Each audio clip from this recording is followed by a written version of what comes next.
UGC aspirants का net पाठशाला में स्वागत है। आज हम यूनिट 10 के विषय एक साहित्यिक की डायरी जो कि गजानन माधव मुक्तिबोध द्वारा रचित है, इसे पढ़ेंगे।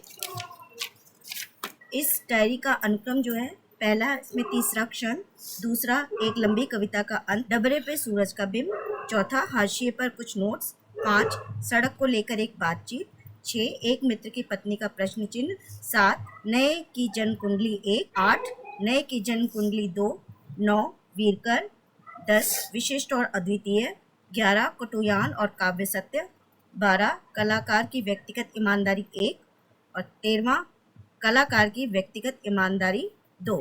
इस अनुक्रम को आप अच्छे से अपने दिमाग में बिठा लें। इसी अनुक्रम पर आधारित प्रश्न भी एग्जाम में पूछे जाते हैं। आज हम इसमें वीरकर, अनुक्रम में वीरकर जो कि 9वें नंबर पर है, इसको आज हम पढ़ेंगे। शहर से जरा दूर शाम के वक्त मैं और मेरे मित्र श्री वीरकर गोपाल मंदिर के इस छोटे से चबूतरे पर बैठे हैं। पता नहीं क्यों किन्हीं किन्हीं मंदिरों का वातावरण मुझे बहुत अच्छा लगता है। साफ कह दूं कि मेरा ईश्वर में कोई विश्वास नहीं, फिर भी किन्हीं किन्हीं वातावरणों में हमेशा के लिए लीन हो जाने का जी करता है। छोटा सा मंदिर है, चारों ओर कुंद, पारिजात, टगर, कनेर और चंपा के पेड़ लगे हुए हैं जो जंगली मालूम होते हैं क्योंकि कोई उन वृक्षों की देखभाल नहीं करता। एक निर्जन पुण्य पावन वातावरण है जिसमें शाम के रंग भीग गए हैं। अभी अकेलापन है, शायद 6-7 बजे लोगों का आगमन शुरू हो। शाम दोपहर को खो देकर रात में लीन हो जाती है, रात भी सुबह में परिणत हो जाती है। यह चक्र चला आया है, चला चलता है। इसको प्रगति नहीं कहते। वीरकर ने इतना कहकर मेरी तरफ इस तरह देखा मानो वह कोई अत्यंत गंभीर सत्य कह रहा हो। उसकी बात में कोई तंत्र हो या ना हो, मुझे वह आदमी पसंद है, इसलिए उसकी बात मुझे एकदम निस्सार मालूम नहीं हो सकती। मैंने श्रद्धालु छायावादी मनोवृत्ति से उसके वक्तव्य में अर्थ देखने की, खोजने की, टोह लेने की कोशिश की, लेकिन प्रयत्न करने पर भी मुझे कुछ हाथ ना आया। उसके वक्तव्य का अभिधार्थ तो स्पष्ट ही शून्यत्व है, यह मैंने महसूस किया और भीतर ही भीतर इस बात को कोशिश करने लगा कि मैं उसे मूर्ख न समझूं। वीरकर कहता गया, उसको प्रगति नहीं कहते, मेरे ख्याल से वह गति भी नहीं है। मैंने उकताकर एक बगासी दी और उससे स्पष्टीकरण मांगा। उसने बहुत धीरे धीरे कहना शुरू किया, मानो उसकी सांस उखड़ गई और बड़े प्रयास से शब्दों को जोड़कर वाक्य बना रहा हो। आपने अभी कहा था कि हमारे काव्य साहित्य या कला में लाइफ का कंटेंट बहुत कम है। मेरा विचार है कि आज की खास दिक्कत यह नहीं है कि साहित्य में तत्व कम है, वरन यह है कि जीवन में बहुत अधिक है। वह जीवन जो जिया या भोगा जाता है उसमें इतने अधिक तत्व हैं, सुबह से लेकर शाम तक मन पर उन तत्वों का इतना अधिक संवेदनात्मक प्रहार होता रहता है कि उत्तेजित होकर मस्तिष्क की रगे, मस्तिष्क के तंतु अपने आराम के लिए उन तत्वों को टाल देते हैं, भूल जाने की कोशिश करते हैं और मन जानबूझकर अपने में शून्य का निर्माण कर लेता है। मुझे हतसंग हो जाना चाहिए था, किंतु मैं मात्र हतबुद्धि होकर उसकी तरफ देखने लगा। मैंने उसी की बात को निखार कर रखना चाहा। मैंने कहा, शायद आप ये कहनशील कलाकार की समस्या यह नहीं वरन यह है कि बहुत अधिक है और वह सुबह से लेकर शाम तक लगातार इकट्ठा होता रहता है कि उस कंटेंट का प्रॉपर शिफ्टिंग नहीं हो पाता। क्या आप ये कहना चाहते हैं? देयर यू आर, वीरकर ने उत्साहित होकर जवाब दिया और आगे जोड़ा, लेखक के मन में लगातार एकत्रित होते जाने वाले इन तत्वों का इतना बोझ होता है कि ईश्वर ने यह समय ने उसे इतना कम अवकाश दिया है कि अनेक कलात्मक नमूने में उनकी पुनर्रचना हो नहीं पाती। इसके फलस्वरूप वे तत्व मर नहीं जाते, अंडरग्राउंड चले जाते हैं, अथवा यूँ कह लीजिए कि लेखक अपने हृदय मन को बधिर करने के लिए अपने मन में किसी शून्यत्व का निर्माण कर लेता है और वह स्वयं भी उसमें खो जाता है। मैं ये समझता हूँ कि लेखक को आज इस स्थिति से उबरने की आवश्यकता है। वीरकर ने यह आघात शायद मुझी पर किया था, अथवा उसकी व्यक्तिशः अपनी कोई विशेष पार्श्वभूमि हो सकती है। मैं यह जानने चाहने लगा कि आखिर उसके मन में क्या है। वीरकर एक मझोले कद का आदमी है, हाई स्कूल का मामूली टीचर है, साधारण परिस्थिति है, पढ़ने लिखने का शौक है, काफ़ी घुमक्कड़ है, उसने लंबी लंबी यात्राएं भी की हैं, आदमी दिलचस्प है, सबसे बड़ा गुण यह है कि वह मेरा दोस्त है। ये पंक्तियाँ इम्पॉर्टेंट हैं। इसमें क्वेश्चन आ सकता है कि वीरकर किस प्रकार का आदमी है। मुझे लगा कि उसकी बात में कुछ सार है, इसलिए बात बढ़ाते हुए मैंने उससे कहा, लेकिन इस जीवन तत्वों के अनेक नमूनों में पुनर्रचना आखिर वह क्यों नहीं कर पाता? वह उनकी उपेक्षा क्यों करता है? मेरे ख्याल से वह अपने भोक्ता मन के वस्तु तत्वों से भाग रहा है, अथवा उसमें इतनी प्रतिभा नहीं है कि उसको उचित रूप से प्रस्तुत कर सके। वीरकर हंसा, मेरी तरफ देखते हुए कहा, उसका जवाब आप खुद दे सकती हैं, लेकिन यह निस्संदेह है कि अलग अलग लेखक अलग अलग जवाब देंगे। बहुत से लेखकों में प्रतिभा का अंतर्मुख कर दिया और मैं सोचने लगा कि आखिर इस समस्या का रूप रंग क्या है और उसको मुझसे जो संबंध है उसका स्वरूप क्या है। मंदिर के चबूतरे पर शाम के नीले धुंधलके में आसपास के वृक्षों के फूलों पत्तियों की सुगंध आ रही थी। अभी रात के 8 भी नहीं बजे थे। न केवल वृद्ध अधेड़ स्त्रियां, वृंस, लड़कियां और नवयुवक मंदिर में आते, दूर से ही गर्भांतराल में स्थित दीपता को फूल फेंकते और हाथ जोड़कर नामालूम क्या क्या बुदबुदाते हुए क्षण भर प्रार्थना मग्न हो जाते।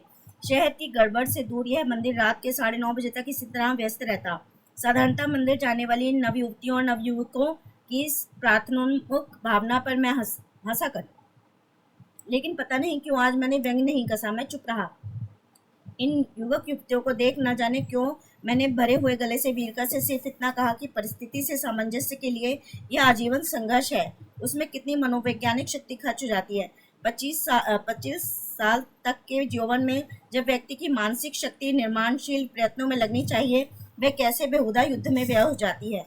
वीरकर खुद अपने में डूबा डूबा सा लग रहा था। उसने कहा, लेखक के स्वभाव में बहुत सा आदर्शवाद रहता है, या कहिए आदर्शवाद जिद रहती है। हम यह करेंगे, कतई नहीं करेंगे, किंतु समाज या समय लेखक को अन्य को ऐसा विकल्प देता कब है? उन्नति की तिमंजिली इमारत में घुसकर ऊपर तक जाने के लिए सिर्फ एक ही जीना है, वह भी चक्करदार। उस पर बहुत भीड़ है, बड़ी ठेलम ठेल। लेखक कहता है मैं उसके साथ खड़ा रहूंगा, उसके साथ नहीं, लेकिन परिस्थिति ने उसको ये विकल्प दिया ही कहाँ है। वह परिस्थिति से जबरदस्ती ये विकल्प लेना चाहता है। इसका परिणाम यह होता है कि ठेलम ठेल करती हुई भीड़ नीचे वह कुचला जाता है या इस इमारत के बाहर एकदम खिसक जाना पड़ता है। वह ठेल दिया जाता है और साधारणतः ऐसे लोग वर्ग श्रेणी से गिरे हुए होते हैं। वर्ण श्रेणी से गिरे हुए मनस्थिति हमेशा खराब रहती है। मैंने कहा, हाँ, अपने वर्ग की आते संस्कार भावनाएं कहाँ जाएंगी? उसने कहा, फिर भी उन्हें अपने वर्ग श्रेणी से गिरे हुए रहना पड़ता है। चूंकि वह उनकी सीढ़ी से लुढ़क गिरे हुए हैं, इसलिए वह वर्ग श्रेणी उनका तिरस्कार करती है। मनुष्य पर न्याय निर्णय देने का उसका मानदंड व्यवहारता उसी वर्ग का होता है। मेरी हालत देखो ना, मेरी शेरवानी फटी हुई है, इसलिए वह मुझ पर दया करते हैं। मैं अयोग्य निकला कि मैं अनुत्तरदायी हूँ। अनुत्तरदायी कौन? मैं या वह? मेरे नाते रिश्तेदार सब उसी श्रेणी के हैं। इससे कृपा, तिरस्कार, आलोचना का विषय तो बनना ही पड़ता है। वीरकर ने दुख भरी हंसी हंसते हुए कहा, अगर मैं उन्नति के उस जीने पर चढ़ने के लिए ठेलम ठेल करने लगूं तो शायद मैं सफल हो सकता हूँ, लेकिन ऐसी सफलता किस काम की जिसे प्राप्त करने के लिए आदमी को आत्मगौरव खोना पड़े, चतुरता के नाम पर बदमाशी करना पड़े, शालीनता के नाम पर बिल्कुल एकदम सफेद झूठी खुशामदेह बातें करनी पड़े। जिन व्यक्तियों को आप क्षण भर टॉलरेट नहीं कर सकते, उनके दरबार का सदस्य बनना पड़े। हाँ, जो लोग सब कर लेते हैं वे अपनी यशा पताकाएं फहराते हुए घर में लौटते हैं और कितने आत्मविश्वास से बात करते हैं, मानो उन्हीं का राज्य है। बहुरूपिया शायद अब बहुत पुराना हो गया है, लेकिन उसकी कला इन दिनों अत्यंत परिष्कृत होकर भभक उठी है। वीरकर कहता गया, आप बताइए, हम शरीकों पर क्या क्या नहीं गुजरती। जिस वक्त से हम गिरे हैं वह वर्ग हमें फटे पुराने कपड़ों के संतुष्ट नहीं करने देता, वह हमारे पीछे पड़ा रहता है। अब आप बताइए, उसे कैसे झकझोरे? उसके मापदंडों की पूर्ति करने के लिए हम अपनी ऐसी की तैसी करते फिरे। अजी क्या बताऊं, हमने जब चित्रकला सोसाइटी खोली तो हमें अजीबोगरीब परिस्थिति का सामना करना पड़ा। खैर, मैंने कहा, बताइए बताइए। वीरकर ने जवाब दिया, जिन लड़कियों को मामूली पोर्ट्रेट पेंटिंग का नहीं आता। खैर छोड़िए वह किस्सा। जब हम सोसाइटी को वार्षिक सम्मेलन करने लगे तो मैं एक मिनिस्टर को बुलावा आया। साहब, हमारे लोग कितने खुश। मेरे पिताजी को लगा मेरा लड़का अब ठीक रास्ते पर जा रहा है। अजी आपसे क्या कहूँ, मिनिस्टर के बंगले पर मेरे एक परिचित बैठे हुए थे। वे एक नेता का लड़का था। मिनिस्टर की पीठ फेरते ही फुस से कहता, क्या हमारे पिताजी को प्लेटफॉर्म दिलवाइए ना। जी हाँ, जनता में उनको प्लेटफॉर्म नहीं मिल पाता, इसलिए वे आजकल भूदान आंदोलन में काम कर रहे हैं। मैंने अपने समिति के वार्षिकोत्सव की अंतिम सभा का उन्हें अध्यक्ष बना दिया। ओह, मेरे लोगों की क्या खुशी। अब तक मैं निकम्मा ही नहीं, अयोग्य था, लेकिन मेरी पहुंच उन तक देख मेरी इज्जत बढ़ी। यह अब बिल्कुल संभव है। उनके जरिए मेरे बहुत से काम निकल जाएंगे। लेकिन वह लोग कितने बदमाश, कितने गधे। मैंने वीरकर से कहा, तुम अपने मुद्दे से भटक गए हो। उसने कहा, बिल्कुल नहीं। हमारा लेखक अपनी भौतिक सांसारिक उन्नति के लिए दंड फंद करता रहे, ये स्वयं अपनी दिशा में प्रगति के लिए वह कोशिश करे।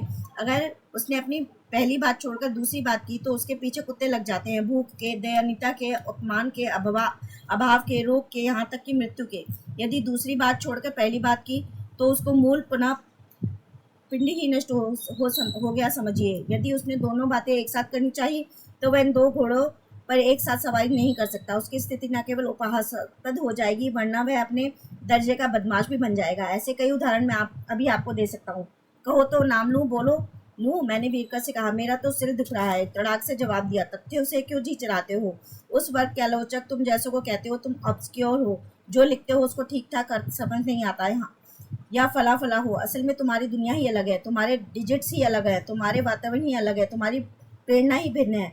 वह भला उनके लिए अनुकूल क्यों होगी? वह उन्हें समझने कैसे आ सकती है? क्यों वह उन्हें सुंदर लगेगी? मैंने वीरकर को डांट कर कहा, लेकिन तुम्हारी इस बात से तथ्य का क्या संबंध कि हमारी श्रेणी के लेखक के पास साहित्य से संबंधित संवेदनात्मक जीवन तत्व बहुत अधिक है, किंतु वह उन्हें अंडरग्राउंड कर देता है और वह कृत्रिम रूप से मन में एक शून्य बना लेता है। वीरकर ने कहा, चलो उठो, तुम बेवकूफ हो, घर चलो, देर हो गई। अजीब कहता वह बहती हुई नई नई लहरों में डूबा रहता है, पानी आंखों में समा जाता है, वह आगे मुड़कर तैरता है, लेकिन पानी के बाहर से निकालकर जल का नीर विस्तार दृश्य नहीं देख पाता। इन तत्वों को अनेक नमूनों में पुनर्रचना करने के लिए बहुत चिंतन चाहिए, इससे अधिक फुर्सत ही नहीं, और फुर्सत यदि है तो वह भी बहुत थोड़ी सी। मैं चुप रहा। मुझे लगा कि वह काफी हद तक सही कह रहा है। अब मुझे ही देखिए ना, दिन भर मैं जिस दुनिया में प्रवेश करता हूँ उसे यदि देखा जाए तो वह स्वप्न कथा का ही रूप है। वह एक विशाल उपन्यास है, वह एक चित्रकथा है, उसमें कितने ही मनोहर, सुकुमार, भयंकर तथा विषादपूर्ण दृश्य हैं। अगर मैं अपनी तात्कालिक जीवन गाथा के प्रसंग उठाकर लिखूं तो भी बहुत कुछ हो सकता है, लेकिन मैं ऐसा करता हूँ नहीं। वास्तविक जीवन जीते समय संवेदनात्मक अनुभव करना, साथ ही ठीक उसी अनुभव के कल्पना चित्र प्रक्षेपित करना, ये दोनों कार्य एकदम एक साथ नहीं हो सकते। उसके लिए मुझे घर जाकर अपने में विलीन होना पड़ेगा। इसीलिए मैंने थ्योरी बनाकर रखी है, चाहे वे किसी को पसंद हो या ना हो। इन संवेदनात्मक तथ्यों और सत्यों का अंडरग्राउंड हो जाना बुरा नहीं। मैंने यही बात अपने प्यारे मित्र वीरकर को बताई। उसका विश्लेषण मुझे पसंद आया, इसलिए उसे मैं यहाँ दे रहा हूँ। उसने बताया, अनुभव संवेदन और अनुभव प्रक्षेपण दोनों साथ साथ नहीं चलते। यह एकदम सही है, किंतु जिस व्यक्ति का मन मूलतः क्रिएटिव और कल्पना प्रवण है, वह टेबल पर लिखते वक्त कल्पना प्रवण होता है, यह बात नहीं। उसकी सृजनशील कल्पना प्रवणता वस्तुतः दिन भर चली चलती है। सच तो यह है कि वह उसके जीवन का एक धर्म है। जीवन का धर्म होते हुए भी वह उस धर्म का यथा योग्य पालन नहीं करता, पालन करने की कोशिश भी नहीं करता। उदाहरण के लिए उसे किसी विषय पर संपादकीय लिखना है। तुम पत्रकार हो, संपादकीय लिखते वक्त एकदम उस व्यक्ति का ध्यान जाता है इस बात का पर कि वह कुछ लिखना चाहता है। उसमें कई जगह सत्य की टांग टूट रही है। उसकी कल्पना में एक इमेज फॉर्म होती है, एक व्यक्ति भावना का, एक जिंदगी का, एक जीवन का दृश्य देखता है। वह कितनी जुटाई में जी रहा है। वह न केवल एक झूठ निर्माण करता जा रहा है, उसमें एक डबल पर्सनैलिटी, एक द्वित्व है। वीरकर ने मुझे चुनौती देते हुए कहा, क्या तुम इस डबल पर्सनैलिटी के जीवन दृश्य प्रस्तुत किए? उसने आगे कहा, क्यों नहीं किए? तुमने अपने धर्म का पालन क्यों नहीं किया? वीरकर पता नहीं क्यों बहुत उत्तेजित हो उठा। वह बड़बड़ा रहा था, गरज रहा था। उसने मुझ पर सब प्रकार का आक्रमण किया तो मेरा हतबुद्धि हो जाना स्वाभाविक था। मैं क्रुद्ध हो उठा। जब उसने मेरी भवें देखी और तमतमाया चेहरा देखा तो वह हंस पड़ा और बोला, ये मेरे प्रश्न का जवाब नहीं हुआ। डबल पर्सनैलिटी शब्द से तुम्हें आपत्ति है? यह ठीक है, तुम्हारी आपत्ति आधार है। तुम अच्छे आदमी हो, इसलिए मेरे दोस्त हो। आओ चाय पी लो। मैंने कहा, मुझे चाय वाय नहीं पीनी, तुम निकम्मे आदमी हो। उसने मुझे शांत करते हुए कहा, विविधतापूर्ण ही क्यों ना सही, तुम्हें अपनी डबल पर्सनैलिटी ना सही, डबल स्टैंडर्ड रखना ही पड़ता है। मुझको भी याद रखना पड़ता है। तुम्हारी बुद्धि एक पुण्य वस्तु है, एक कमोडिटी है। तुम बुद्धि बेचते हो, मैं वैसा ही करता हूँ। यह मैं जानता हूँ कि जीवन प्रधान है। जीवन ना रहा तो कला कैसी, साहित्य कैसा। लेकिन सोचो, किस अनुभव संवेदन में तुम लगातार लीन रहते हो। यदि उस संवेदन को तुम प्रकट ना करोगे, तुम ना बताओगे, तो किसको क्या पड़ी है वह बतावे। अपने अनुभवों का तुम सिग्निफिकेंस पहचानो। सामाजिक दृष्टि से तुम्हारा स्थान कुछ नहीं, इसलिए तुम अपने हेटा या छोटा मत समझो। तुम मात्र एक संवेदनशील माध्यम हो। अपने को जानो, जाने अनजाने हेटा या छोटा समझकर उस माध्यम को विकृत मत करो। अपने को ईमानदार अनुभव संवेदनों को तथा अपने जीवन के स्थायी भावों को प्रॉपर पर्सपेक्टिव में पहचानो।